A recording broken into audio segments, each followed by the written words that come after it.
work, power and energy. Work. The dot product of force and displacement is known as work. F dot D. Work done may be positive, may be negative, may be zero. Work done is scalar quantity. Positive भी हो सकता है, negative भी हो सकता है, zero भी हो सकता है. वर्क डन स्केलर क्वांटिटी है. क्वेश्चन में जिस फोर्स की वजह से वर्क डन पूछा जाए वो फोर्स डॉट डिस्प्लेसमेंट कर दीजिए. जिस भी फोर्स की वजह से, अगर फ्रिक्शन लग रहा है तो फ्रिक्शन की वजह से वर्क डन पूछें तो friction force dot displacement. Gravitational force की वजह से वर्क डन पूछें तो ग्रेविटेशनल फोर्स यानी कि mg, ग्रेविटेशनल फोर्स mg होता है, mg dot displacement. Tension force की वजह से वर्क डन पूछें या work done by the cord पूछें तो work done by the cord का मतलब होता है टेंशन फोर्स की वजह से वर्क डन.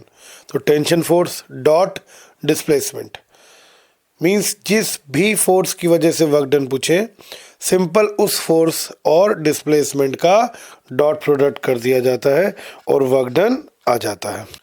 इम्पॉर्टेंट पॉइंट ये है कि मैकेनिक्स में जो वर्क डन होता है वो पॉइंट फंक्शन होता है, but in thermodynamics work done is path function.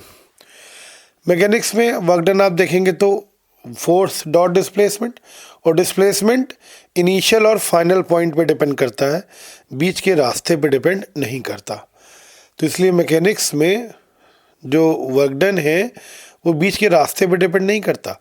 Initial point देखो, फाइनल पॉइंट देखो, वर्क डन फाइंड कर लो. तो इसीलिए कहते हैं कि work done is point function in mechanics. जबकि आप अगर थर्मोडायनेमिक्स में बात करेंगे तो वर्क डन प्रोसेस पे डिपेंड करता है कि कौन सा प्रोसेस है. थर्मोडायनेमिक्स में एडियाबैटिक प्रोसेस है, आइसोथर्मल प्रोसेस है, आइसोबारिक प्रोसेस है. जबकि मैकेनिक्स में वर्क डन पॉइंट फंक्शन है, इनिशियल पॉइंट और फाइनल पॉइंट से. वर्क डन अगर कांस्टेंट फोर्स के द्वारा किया जा रहा है तो सिंपल एफ डॉट डी. लेकिन अगर फोर्स वेरिएबल हो, फोर्स वेरी करता हो, जैसे spring force F is equal to K X होता है. आप जितना ज़्यादा स्प्रिंग को खींचोगे या दबाओगे फोर्स बदलेगा. F is equal to minus K X कहते हैं. माइनस साइन ये बताता है कि फोर्स की डायरेक्शन और डिस्प्लेसमेंट की डायरेक्शन अपोजिट होता है. जो फोर्स आप जिस तरफ लगाओगे, स्प्रिंग का डिस्प्लेसमेंट अगर आगे की तरफ है तो स्प्रिंग पीछे की तरफ फोर्स लगाएगी, और अगर आप स्प्रिंग को दबाओगे तो स्प्रिंग आगे की तरफ फोर्स लगाएगी. इसलिए माइनस साइन और लिखते हैं. और फोर्स डायरेक्टली प्रोपोर्शनल एक्स होता है. जितना ज़्यादा स्प्रिंग की लेंथ में आप बदलाव करेंगे फोर्स भी उतना ही ज़्यादा होगा. तो अगर work done by variable force है तो स्प्रिंग फोर्स वेरिएबल फोर्स है तो work done is equal to integral F D X और लिमिट x1 से लेकर किसी x2 तक. तो अगर हम वर्क डन फाइंड करें तो एफ इज की जगह पर हम के एक्स रखेंगे तो work done by the spring is half K X square. Half K X square होता है work done by the spring. अब इस फॉर्मूले को work done by the spring, जो भी स्प्रिंग वर्क डन करती है वो स्प्रिंग के अंदर एनर्जी की फॉर्म में स्टोर हो जाता है. तो आप इसको एनर्जी भी कह सकते हो, energy of spring half K X square. अब इस फॉर्मूले को आप तीन तरीके से लिख सकते हो. Energy of the spring is equal to half K X square, या half F square by K, या हाफ एफ इंटू एक्स. और अपनी सुविधानुसार आप फार्मूला यूज़ कर लो कि half K X square use करना है. अगर के और एक्स दिया हो तो half K X square use कर लेना. एफ और एक्स दिया हो तो half F into x use कर लेना. अगर एफ और के दिया हो तो हाफ एफ स्क्वायर बाई के यूज़ कर लीजिएगा. ये आप अपनी सुविधानुसार. अब एक इम्पॉर्टेंट पॉइंट सुनिए. अगर कोई स्प्रिंग पहले से खींची हुई है या पहले से ही दबी हुई है तो work done by the spring positive होता है. फिर से रिपीट कर रहा हूँ, अगर कोई स्प्रिंग पहले से ही खींची हुई है या पहले से ही दबी हुई है तो work done by the spring positive होता है. और अगर स्प्रिंग पहले नेचुरल लेंथ पर है, नेचुरल लेंथ मतलब ना खींची हुई है और ना ही दबी हुई है, हम स्प्रिंग को खींच दें या हम स्प्रिंग को दबा दें तो work done by the spring negative होता है. तो याद रखिएगा, पहले से खिंची हुई या पहले से दबी हुई स्प्रिंग हो तो work done by the spring positive, और अगर नेचुरल लेंथ पर स्प्रिंग है, आपने उसको खींचा है या दबाया है, तो work done by the spring negative consider किया जाता है। फोर्स और डिस्प्लेसमेंट के बीच में ग्राफ दिया हो तो area under the curve, area under the curve या area enclose by the curve work done होता है, और उसमें भी एक्स एक्सिस के ऊपर वाला एरिया पॉजिटिव लिया जाता है और एक्स एक्सिस के नीचे वाला एरिया निगेटिव लिया जाता है। जब वर्क डन निकालते हैं तो विद साइन जोड़ते हैं, पॉजिटिव एरिया और निगेटिव एरिया दोनों को। Energy, energy is scalar quantity, energy मतलब पैसा, और पैसे की कोई डायरेक्शन नहीं होती, तो एनर्जी कैसी क्वांटिटी है? स्केलर क्वांटिटी है। एनर्जी बहुत टाइप की होती है, स्पेशली हमको यहाँ पर मैकेनिकल एनर्जी के बारे में पढ़ना है। मैकेनिकल एनर्जी का मतलब होता है kinetic energy plus potential energy. Kinetic plus potential के समेशन को मैकेनिकल एनर्जी कहते हैं। Kinetic energy, the energy due to speed, speed की वजह से जो एनर्जी किसी सिस्टम में या बॉडी में स्टोर होती है, उस एनर्जी को कहा जाता है काइनेटिक एनर्जी। फॉर्मूला ½ mv², जहाँ पर v बॉडी की स्पीड है, वेलोसिटी नहीं, स्पीड, क्योंकि एनर्जी की कोई डायरेक्शन नहीं होती, ना डायरेक्शन देखी जाती है, ना कभी कोई कंपोनेंट होता, तो एनर्जी सिंपल ½ mv² है। काइनेटिक एनर्जी रेफरेंस फ्रेम पे डिपेंड करती है। भाई मान लीजिए एक बॉडी आप लेके जा रहे हैं, ट्रेन के अंदर आप बैठे हुए हैं, ट्रेन चल रही है v वेलोसिटी से, तो अगर आपसे पूछा जाए उस बॉडी की काइनेटिक एनर्जी तो आप कहेंगे 0, क्योंकि आपने तो उस बॉडी को पकड़ रखा है, आपके हिसाब से तो वो बॉडी चल नहीं रही है। लेकिन अगर ट्रेन के बाहर कोई व्यक्ति खड़ा होगा तो वो अगर उस बॉडी को देखेगा तो बॉडी चलती हुई दिखाई पड़ेगी, तो वो कहेगा कि काइनेटिक एनर्जी बॉडी में है और ½ mv² है। तो काइनेटिक एनर्जी की वैल्यू रेफरेंस फ्रेम पे डिपेंड करती है। दूसरे टाइप की एनर्जी होती है potential energy, the energy due to the force. Potential energy किसी फोर्स, स्पेशल फोर्स की वजह से, जैसे एक स्प्रिंग को हम खींच के पकड़ लें तो उसमें जो एनर्जी स्टोर होगी वो कौन सी एनर्जी होगी? पोटेंशियल एनर्जी स्टोर होगी। हिंदी में स्थितिज ऊर्जा कहते हैं, स्पेशल फोर्स की वजह से जो एनर्जी स्टोर होती है। ग्रेविटेशनल पोटेंशियल एनर्जी mgh होती है, क्योंकि ग्रेविटेशनल फोर्स लगता है तो mgh ली जाती है।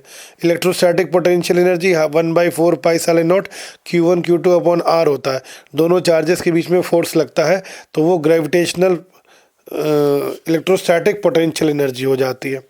दो मासेस ले लिए जाए m1 और m2, तो न्यूटन के अकॉर्डिंग दोनों के बीच में फोर्स लगता है, तो ग्रेविटेशनल एनर्जी यहाँ पर भी निकाल सकते हैं आप, दो मासेस के बीच में g m1 m2 upon r, यानी किन्हीं भी दो बॉडीज़ के बीच में अगर फोर्स लगेगा तो उसके अंदर पोटेंशियल एनर्जी स्टोर होगी, energy due to force. F is equal to -du/dx, F is equal to -du/dx, तो कई बार U is equal to -integral dx। अगर कहीं पर पोटेंशियल एनर्जी नेगेटिव आ रही है, इसका मतलब होता है एनर्जी उस सिस्टम के अंदर स्टोर है। पॉजिटिव आ रही है यानी कि उस सिस्टम से एनर्जी निकल चुकी है। पोटेंशियल एनर्जी की वैल्यू रेफरेंस लेवल पे डिपेंड करती है कि आप किस लेवल से देख रहे हैं। मान लीजिए मैं एक बॉडी को उछाला गया, मैं फर्स्ट फ्लोर पे खड़ा हूँ, तो मेरे हिसाब से हमारा रेफरेंस लेवल फर्स्ट फ्लोर होगा, और कोई मान लीजिए सड़क पे ज़मीन पे ग्राउंड फ्लोर पे खड़ा है तो उसका रेफरेंस लेवल अलग होगा, उसके हिसाब से हाइट अलग होगी बॉडी की, और हमारे हिसाब से हाइट अलग होगी। तो potential energy depend upon the reference level, कि हम किस लेवल से हाइट देख रहे हैं, तो उसी हिसाब से पोटेंशियल एनर्जी की वैल्यू चेंज हो जाती है।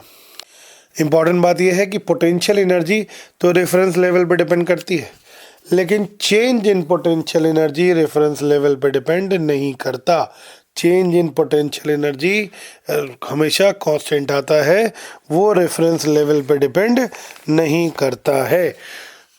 और ऐसी एनर्जी, पोटेंशियल एनर्जी बीच की डिस्टेंस पे डिपेंड करती है, जबकि काइनेटिक एनर्जी डिस्टेंस से मतलब नहीं है, दैट इज़ ½ mv², v वहाँ पर स्पीड होती है।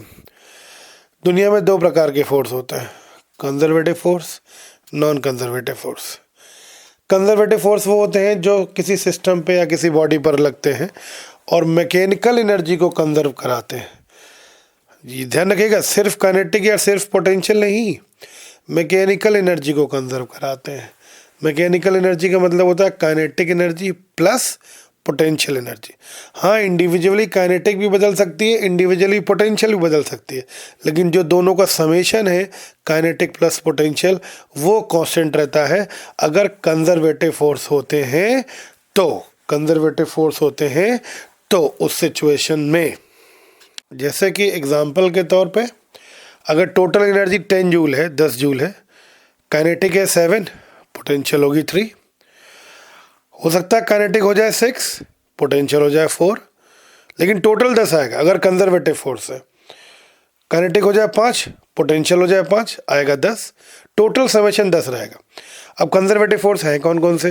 जितने भी मैग्नेटिक फोर्स होते हैं, इलेक्ट्रोस्टैटिक फोर्स होते हैं, ग्रेविटेशनल फोर्स होते हैं, ये सारे कंजर्वेटिव हैं।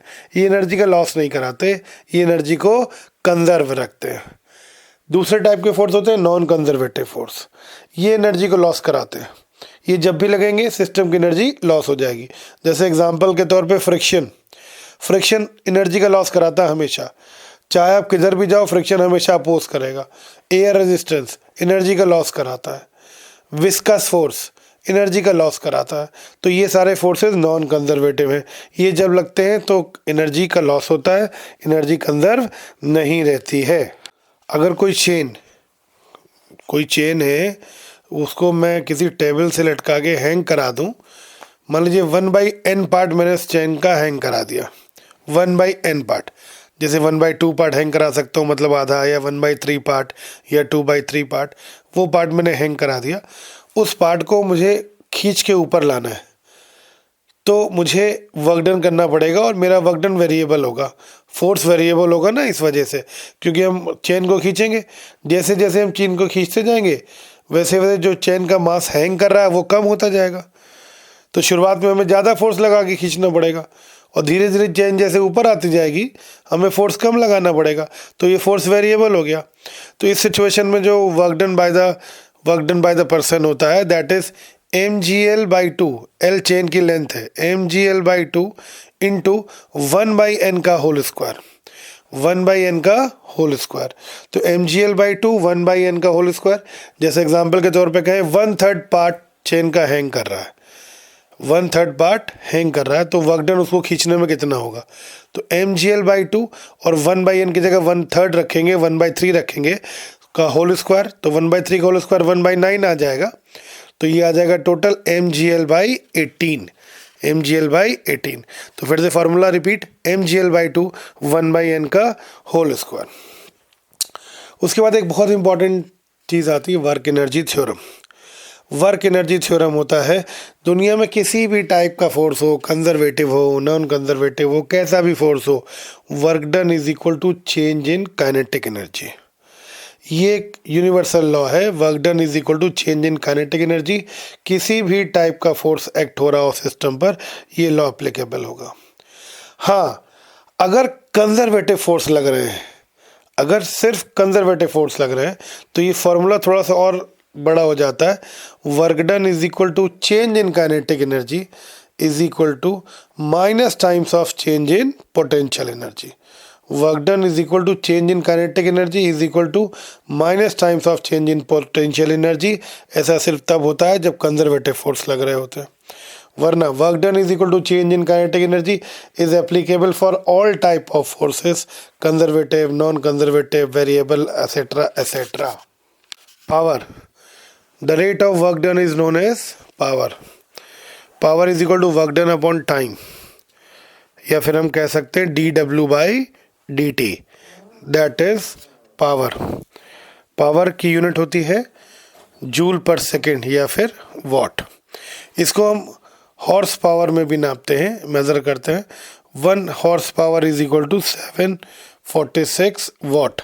1 HP इज इक्वल टू, यानी कि horse power is equal to 746 watt होता है। उनका फॉर्मूला F.D, वैसे पावर का फॉर्मूला होता है F.V।